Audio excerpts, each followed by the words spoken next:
Anak, huwag mong kalimutang ipakita yung galing sa klase, ha? Opo, Inay. Anak, hindi mo magusto ang ulam? Nagusto ka bang kainin? Araw mga kaibigan, meron akong dalawang katanungan. Ngunit ang inyong sagot ay isasalin niyo sa Ingles. Una, isa itong malaking hayop sa kagubatan. Mabalahibo ito at may malalaking kuko. Sumisimbolo ito sa tapang at lakas ng maraming kwento. Ano ang iyong sagot? Pangalawa, ito ang tawag sa pangalan na ginagamit ng isang kumpanya para makilala ang kanilang produkto o serbisyo. Ano ito? Ilagay sa comment section ang inyong sagot. Beer brand. Ay, beer brand po itay, Nay! Jillian, ipagtimpla mo ng Bear Brand si Yurian!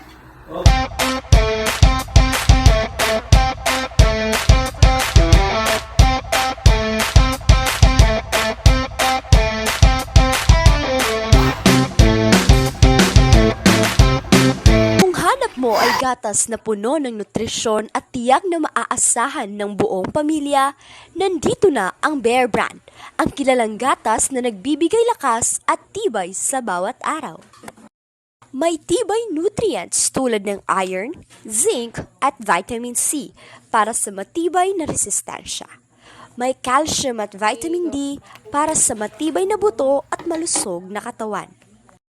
Sa bawat baso ng Bear Brand, hindi lang sustansya ang naibibigay, kundi tiwala at sigla para sa mga pangarap ng bawat Pilipino.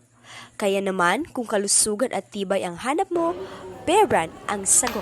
Maggatas a day para tibay everyday. Mag-Bear Brand a day para tibay everyday. Lunes hanggang Linggo, gatas.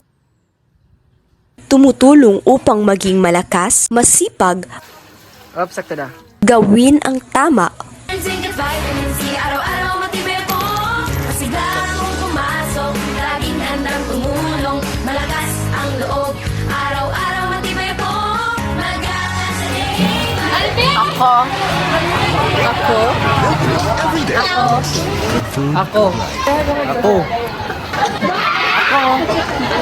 Ako.